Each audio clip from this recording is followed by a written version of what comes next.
So hey y'all, hey. All right, your girl is tired, okay? She is exhausted because as I shared with you guys, I'm working in the yard and I got my earpiece hanging off there.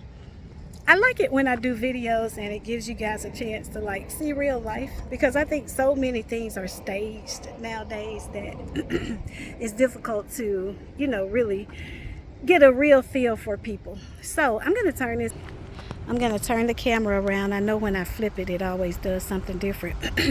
And I'm going to let you guys see. So that's one of the flowers that I did a little work to. And as you guys know, I'm loving my yard and what I did to it today. It just looks really good. My son and I got together.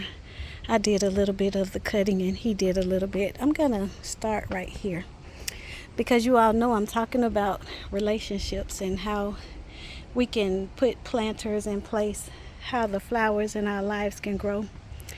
And if you look at my earlier video, I talked about the flower that I had in the house that I needed to do some work to.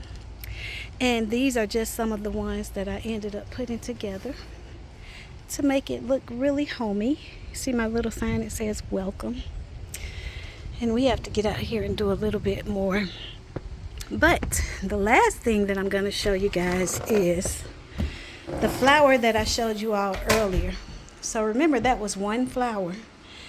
And because once I opened it up and I pulled out the root ball of it, I realized that that flower, it was just going to be a bit much to be just one.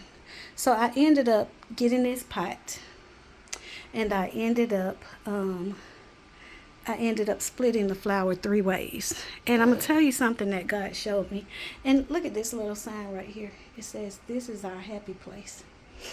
That's what I want my home to say when people arrive, when they meet me. That's really what I want them to get from being in my presence.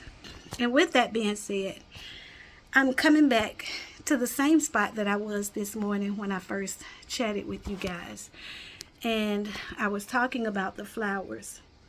And what God really showed me in my time of working in the yard, that's always my time to commune with God and just figure out what it is that He's saying. How can I move? What things should I be doing?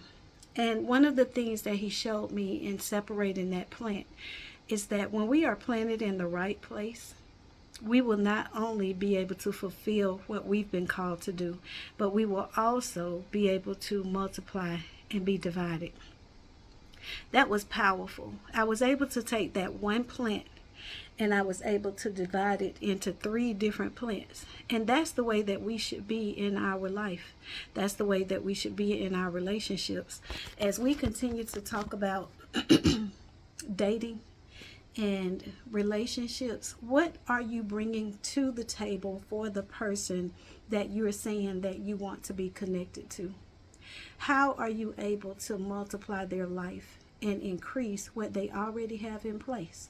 Many of us may already be living on our own. Some may already be homeowners. Some may already have children and have experienced that life or component. But there might be some other things that are needed. And what are you able to bring to the table for that person in order to assure that you are not just a liability to them, but that you are a benefit and an asset to their life? Again, as I openly and verbally say to people that I am dating with the intent of getting married, it's a scary thing because there are so many people. For every one person that might say that's a good thing, there are probably 10 to 15 that shoot it down real quick. And that can be really frustrating if you're not doing it from a godly perspective. But if you're doing it with understanding that God is guiding your footsteps, then you just walk it out. Like there's nothing else that you can say and or do in reference to that. You just have to do what God has called you to do. Guys, I've been working outside. I feel like a bug or something might be on me. But I really just want to encourage your spirit. Like, if you don't have a hobby or something that you do, find something to do. Find something that you can enjoy. For those of you that follow my channel and you know that I play pool, I used to play pool many, many, many years ago. But that going through the divorce and the separation and all of that, that drove me to playing pool, and that has now just become a regular part of my lifestyle. Like, I'm sure that if I got married, I would cut back on that somewhat, but to me, that's just got to be a regular part. That has to be just like a man going fishing, or if he's a person that goes hunting. Now, do it mean that I might go to different locations, or he might say, hey, I don't really like it when you go to this spot? Because, you know, some of my spots just might not be, they might not be the most pristine, if you will, but they are places where if I really want to learn to play pool, I want somebody to really show me how to put English on that ball, they're going to be able to show me how to do that. And it's important to me that I'm learning the game, because I'm not going into these establishments to meet people. I'm going into the establishment because it has a pool table.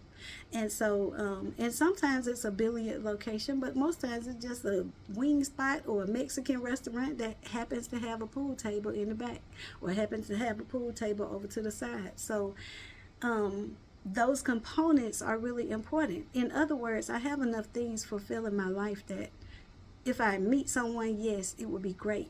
I would love to walk out that portion of my journey with them. But if I don't, I'm fulfilling what God has called me to do in the other things that I'm doing in life. So as I come back and I speak to you guys about the plant that we talked about this morning, what are you doing that you are able to then, if you come into someone's life, what are you doing that you're able to multiply what they already have in place? For the ladies, if he already has a home, if he already has his self established, if he already has a means for you to stay, what are you going to be able to do to enhance that? And then fellas, I will say this, you know, let me speak from a perspective of a young lady that, you know, does have those things.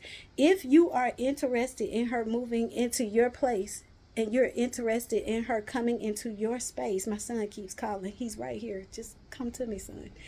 If you're interested in her coming into your space, make sure that you make room for her in that space.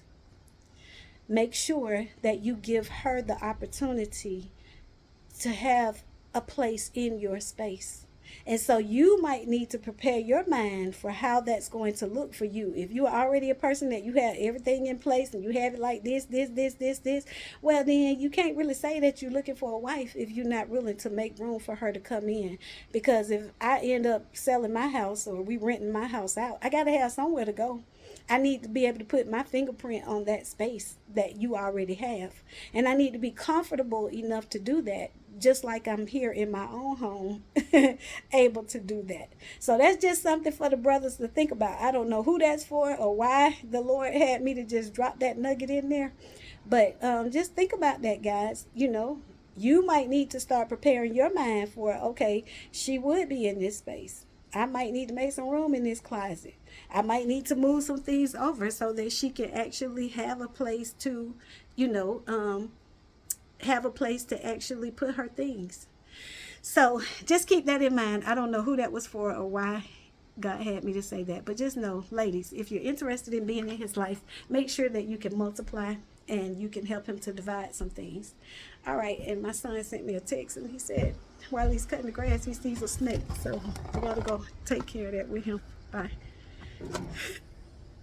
And click like, share it with a friend.